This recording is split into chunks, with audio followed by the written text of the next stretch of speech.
Une conférence de presse a été prononcée par la délégation de bailleurs de fonds conduite par le FMI, délégation composée de la Banque mondiale, de la Banque africaine de développement et du FMI.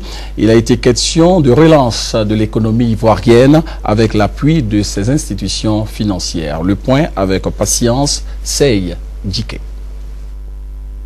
187 milliards de francs CFA pour la relance économique de la Côte d'Ivoire, éprouvée par 10 années de troubles militaro-politiques.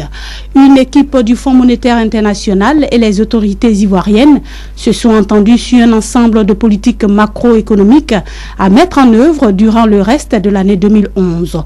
Ce sont entre autres un système bancaire sain et dynamique, le renforcement des réformes dans les domaines de l'administration fiscale et douanière, dans le domaine de la fonction publique, de la lutte contre la pauvreté, de la filière café-cacao et du secteur de l'énergie. La mission conjointe FMI-BAD, Banque mondiale, qui a rencontré le président de la République Alassane Ouattara, assure les autorités ivoiriennes du soutien financier de ces trois institutions financières internationales. Selon Doris Ross, représentant le FMI et chef de délégation, la Côte d'Ivoire pourrait bénéficier de 130 millions de dollars dès le mois de juillet prochain dans le cadre de la facilité de crédit rapide. La Banque africaine de développement apporte un appui budgétaire de 77 milliards de francs CFA.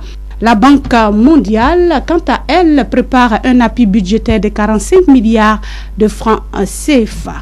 Le ministre de l'économie et des finances, heureux de ces initiatives qu'il qualifie d'encourageantes, insiste sur la nécessité d'une gestion rigoureuse des affaires publiques en vue de la relance économique de la Côte d'Ivoire à court, moyen et long terme.